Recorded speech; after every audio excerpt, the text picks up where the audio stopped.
Today we're going to talk to you as readers instead of writers because we do read a lot. And we read across all the different genres and things like that. We have our favorites. We have ones that we pick up every now and then. And we also have, just like you, things that we find in the books we read that absolutely drive us crazy. And so today we're going to share with you some of the things that we as readers experience that make us want to throw the book across the room and stop reading it. So what are some of your pet peeves, I guess, for reading? That go directly to the book, not like, oh, my husband keeps asking me to make dinner, you know, things like that. It's usually my kids, but yeah. I hate it when everything is just all of a sudden fixed. And like they don't have to do any work to get there. It just, everything falls magically into place. And I feel like that's not true enough for me. I like a little bit of reality in my stories, even in the fantasy ones. You know, I want them to have something to actually make them grow to that point, not just all of a sudden they realize that if they'd been trusting God the whole time, everything would have been better or easier. You know, there's got to be something to give you that wake-up call. Along with that, you've got the idea of these people that meet and 3 days later they're walking down the aisle. Yeah. They've never known each other before. Right. And yes, it's an action-packed 3 days. But to me, that's enough to say, oh, I like this person and we want to continue exploring this, not walk down the aisle. Right. Like maybe put in an epilogue 6 months later. Yes. You know, give them time to get to know each other in a normal circumstance, not just the action-packed 3 days, because your whole life's hopefully not going to be as action-packed as And when that. the adrenaline wears off, you might not even like the person anymore, much less, want to walk down the aisle pledging your life to them. Yes. I know it kind of goes against romance books since you guys are talking about it. That's okay. But like, I know the whole point is to get them to the altar or whatever. But I don't know, everyone loves the happily ever after, but I kind of want to see more of like marriage. You know, it's like, yes, getting to the, finding someone you love and finding out that they're for you and all that is wonderful, but that's not all there is. And books just like so abruptly end, and you're like, oh, now everything in their life is perfect, and that's not true. Right. Kirsten Kingsbury explores that a lot in hers. She goes the real life, and a lot of them are after the wedding has already taken place. Got one I hope to get published in a few years that's actually after they've been married for several years and are having some issues that they're going to have to work out. So it's just not, you're not allowed to call it a romance. Right. It's called women's fiction instead because they've already gotten married. And evidently romance is only before the marriage. You're not allowed to be romantic afterwards. Did you know that? No. Yes, I read that somewhere recently and I was like, what? Maybe we need to relook at the way we label these things. I really do think so. Yeah. I mean, because it really does set you up for the best parts of love are coming before you're married. Yeah. And afterwards, there's nothing left of interest. That's not what I'm saying is actually true. Right. But when we look at it that way, when we figure all these movies lead up to the altar, when all these books lead up to the altar, there is that. But I want the rest of the story. Yeah. Do you think that it's just because our lives are so sometimes crazy that we just want to read something that's just sweet and to the point, and which I totally get that. Right. But I just wonder, why is it that is just there is something special and sentimental about that time when you're falling in love, for lack of a better term. That was a really sweet time in our lives, but I can honestly say that I love my husband now more Mhm. than I did then when we were first Right. in love, Yeah. because we've been through all of this stuff that we've Right. been through over the last 15 and a half years. And this year, I think our goal is actually to go on a date every month of the year, which we haven't done Yeah. ever, Yeah. you know, ever. And we've successfully done it for 3 months in a row. That's awesome. And I really love the hashtag date your spouse. Mm-hmm. There is a hashtag, Yeah. date your spouse, and it's That's really important, you know? great thing because you've got to keep your relationship strong to be able to face everything else that Right. you're going to have to go through together, Definitely. like children. Yeah. You know, they need to see that you have Yes.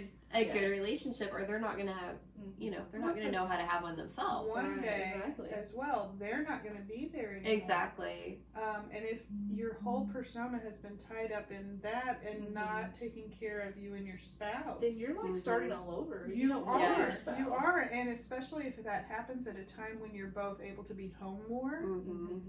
you don't know what to do with each other. Yeah. You really Yeah. don't. Yes. But another thing in reading that is kind of a pet peeve of mine, I'm not, and it can happen with first person or third person, it can go either way, but I think I see it maybe a little more in the first person narrative is when people over explain. Yes, you want to know what's going on. Yes, you want to be able to picture things. But to go step by step, and when I say step by step, I mean step by step through every detail. I looked up at the clock. I noticed the numbers on the clock were lined up with the 2 and the 10. I realized it was such and such time. I knew I had to go somewhere. Yeah. And every little teeny tiny detail is It's spelled explained, out yeah. for you. Mhm. It just bogs down what could be a really Right. good story. And it Yes. doesn't leave the reader with any kind of imagination at all. Mm-mm. You know? Yeah. I mean, yeah. Yeah. I could totally see that. That drives me crazy too. Other things that drive me crazy are when the works are not edited. Like, I get that even if you've edited it several times, there's probably still going to be 1 or 2 things left in there that you missed. But the ones where there's something on every single page, I'm like, did you have anybody read this before you published it? Because, Yeah. it pulls me out of the story. Mhm. And especially now that I've edited my own stuff for several years, I know more what to look for, and so it just drives me crazy and ruins it for me. And then head hopping. Oh yeah. Head hopping drives me crazy, and what that means is when you are in this character's head, thinking his thoughts, watching through his eyes, and then suddenly you're in this other character's head, but you don't even know that you're switching. And Without then a scene break. right, without no a scene chapter breaks, break, without not even like a tag to tell you that now you're thinking this other person's thoughts, and you have to go back and reread 4 times to figure out who's where doing you are. what. Yeah. I don't It like drives that. me No, yeah.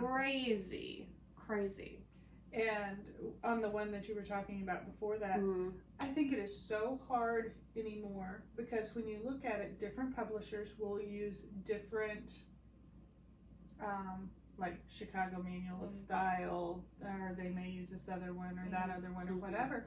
So the grammatical rules fluctuate. Yes. I can think even in And my they're own always writing, changing, yeah, too. even in my Yeah. own writing, I can remember in my first book, this is the way we handled this. Mm-hmm. Now in the third one, we're doing it handling it differently. completely different way. Yeah. Yeah. And so there's this constant flux going on that, like when I was in school, when we did possessives, Yes. if it was Chris's backpack, it was Chris apostrophe backpack. Yeah. We didn't, but now it's, well, if it's this kind of word that ends in S or this family name or this whatever, then you do it this way, and if it's this, you do that's not at all. It's kind of like my kids and their new math, and I'm like, Yeah. whatever. Yeah. Go ask your brother. He's had it. I had it. Exactly. And it's the same with English. And I don't know that it should be, but it is constantly changing. It's constantly what's acceptable and what's not. And I even read a thing about talking about with now blogging and stuff, to blog differently than people are used to writing and reading, because they want the short little. So even though this really isn't a new paragraph, I'm still going to make it a new paragraph to keep it shorter. Yeah. And then people saying, "Oh, books should be written like that now." Whoa, no. No. No. Yeah. So that is hard. When we look at the editing errors, and the person may not even recognize it that way, because, I mean, definitely wrong words. That is not the word. I think they're almost taking out too many commas now, because you feel like you need a pause there, and there's none, because they're like, oh, no, we don't want any commas that we don't absolutely have to have. And I'm like, sometimes you still need commas, and it's not going to hurt anything. Right. There's a flow to our words. There And is. it shows you the flow in our words. Yes. Yes, definitely. I agree with you. Obviously, we are strongly opinionated. Yeah. Something that really irks me is if there's not, like, if the book doesn't begin with, like, a problem or action or something, then I'm like, I don't want to, I don't want to read a ton of backstory and leading up to what they're, what the actual story is about. So if something doesn't, like, really get me excited and me want to read it, if it doesn't hook me within, like, the first 2 pages, I quit reading the book. And, I know we were just chatting the other day about how you like to at least give the book a try, or you try to read the whole thing. I can't do that because I'm like, I don't have a lot of time to devote to reading. Right. There And are a so, few I haven't. But and so if it's not, like, hooking me and there's lots of excitement, action or terrible trouble or something, then I'm like, well, I don't. That's why I love the fact that Amazon will let you download a sample. Yes. Oh, yeah. A lot of books you can download a sample, and there have been several books that I thought, oh, I'll give this book a try. And I picked up the sample and gone, let's put it back on the shelf. Yeah.